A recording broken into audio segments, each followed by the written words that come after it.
आज आपातकाल की 50वीं बरसी है। आज ही के दिन तत्कालीन कांग्रेस सरकार और उनके प्रधानमंत्री श्रीमती इंदिरा गांधी ने आधी रात को देश में आंतरिक आपातकाल लगाया। आपातकाल लगाने के बाद देश के संविधान में जो मौलिक अधिकार हैं वो सारे समाप्त हो गए और सारे विपक्षी नेता जो कांग्रेस विरोधी जितने भी देश के नेता थे, चाहे अटल जी हों, आडवाणी जी हों, मुरली मनोहर जोशी जी हों, चाहे चौधरी चरण सिंह जी हों, मोरारजी देसाई हों, बाबू जयप्रकाश नारायण जी, जॉर्ज फर्नांडिस जी, मधु लिमे जी सहित सभी नेताओं को रातों रात जेल में ठूस दिया गया। सारे अखबारों के दफ्तरों की लाइनें कटवा दी गई और प्रेस सेंसरशिप लागू कर दिया गया। कल अखबार छपे मत इसलिए लाइन कटवा दी गई। और वास्तव में आप देखा उस समय प्रिंट मीडिया के अलावा एक रेडियो ही एक माध्यम था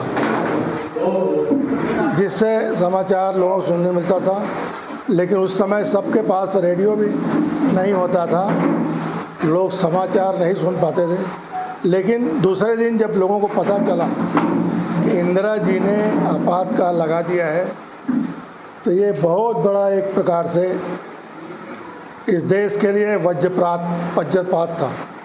एक प्रकार से लोकतंत्र का गला घोटा गया, विपक्ष को दबाने का कुचक्र किया गया, सारे नेताओं को 19 महीने तक जेल में बंद रखा गया और नाना प्रकार से प्रताड़ना दी गई।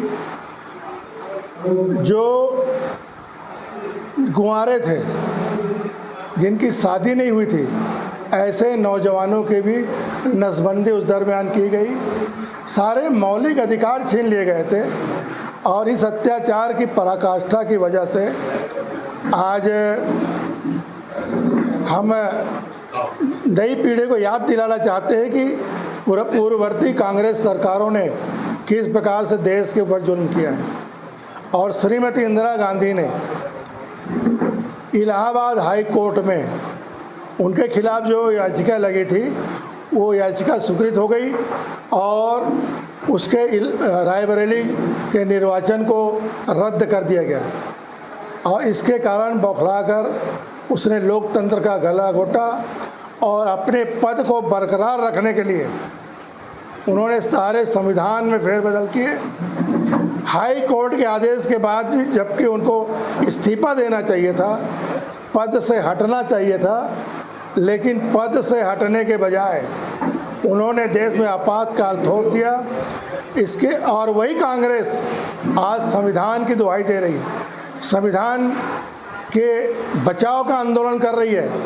लेकिन जिस कांग्रेस पार्टी ने बार बार संविधान का गला घोटा और संविधान की मर्यादाओं का हनन किया, संविधान की मान्यताओं का जिन्होंने अमान्य किया, ऐसी कांग्रेस पार्टी को संविधान बचाओ जैसी बात बोलने का अधिकार नहीं है।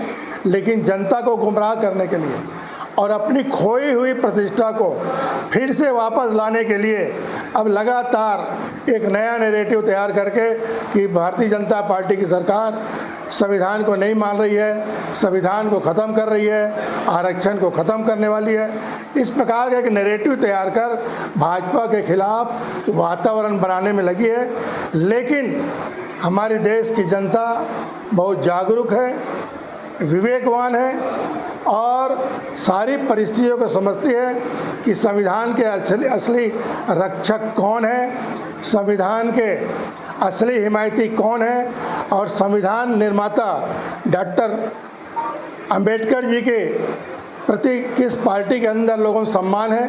भारतीय जनता पार्टी की सरकार ने ही डॉक्टर अंबेडकर जी को भारत रत्न की उपाधि दी। इन्होंने तो उनको चुनाव तक में हराने का प्रयास किया। तो कुल मिलाकर कांग्रेस जो है न संविधान को मानती है, न संविधान निर्माता को मानती है और जनता को बरगलाकर भारतीय जनता पार्टी के खिलाफ वातावरण बनाने में लगी है। और इसी आपातकाल की याद में आज हर जिला स्तर पर, बूथ स्तर पर, शक्ति केंद्र स्तर पर, मंडल स्तर पर और प्रदेश स्तर पर एक कार्यक्रम आयोजित है। और इन कार्यक्रमों के माध्यम से भारतीय जनता पार्टी नई पीढ़ी को बताना चाहती है कि आपातकाल में कितना जुल्म हुआ, लोगों के साथ कितना अत्याचार हुआ, लोगों को बोलने की आज़ादी नहीं थी, अभिव्यक्ति की स्वतंत्रता को छीन लिया गया और अखबारों में सेंसरशिप लगा के अखबारों का मुंह बंद कर दिया गया, अखबारों पर बंधन कर दिया गया और ये काला अध्याय जो हमारा देश का था वो अब समाप्त हुआ है। अब कानून में ऐसी व्यवस्था की गई है कि अब दोबारा कोई इमरजेंसी इस प्रकार लगाकर जनता के हितों की अनदेखी न कर सके, इस प्रकार का प्रयास अब किया जा रहा है। आज के कार्यक्रम का हमारा उद्देश्य यही था। नरेंद्र मोदी जी का जो एक घोष वाक्य है, भारत लोकतंत्र की जननी है और इसलिए लोकतंत्र की रक्षा का दायित्व भारतीय जनता पार्टी और भारतीय जनता पार्टी की सरकार पूरे प्रण से निभाएगी। इस काला दिवस में हम नवापारा राजिम के जितने ऐसे परिवार जो आपातकाल में पीड़ित रहे हैं उनके प्रति अभिनंदन के साथ साथ उनका सम्मान करते हैं, जिसमें स्वर्गीय रिखीदास वैष्णव जी, स्वर्गीय राजमल गोलछा जी, स्वर्गीय संतूलाल जैन जी, स्वर्गीय मेघराज जैन जी और भी अन्य लोग रहे हैं और हमारे बाबूलाल कंसारी जी भी उस परिवार से जुड़े हैं।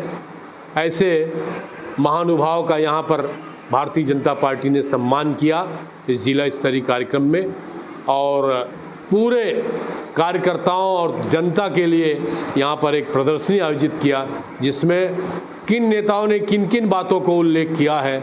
आपातकाल के काले दौर को हम लोग तो जानते हैं, लेकिन आने वाली पीढ़ी जाने, वर्तमान पीढ़ी जाने, इसी के लिए ये नवापारा नगर का आयोजन है।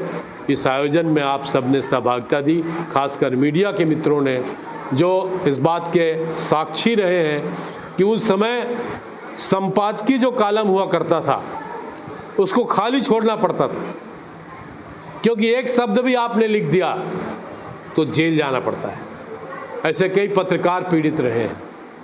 राजिम के बस स्टैंड में, चाहे नवापारा में, हम लोगों ने देखा है कि जो लोगों ने नारा लगाया उसे तत्काल अंदर कर दिया गया। स्वर्गीय केशव सिंह ठाकुर जी नवापारा और राजिम के बस स्टैंड में उन्होंने कहा इमरजेंसी मुर्दाबाद, उसको वहाँ तत्काल गिरफ्तार करते हैं। ऐसे अवसर पर हम जनता का अभिनंदन करते हैं और यही आह्वान निवेदन करते हैं कि आपातकाल के जो काले दौर हैं वो हम लोगों के बीच में ले जाएं।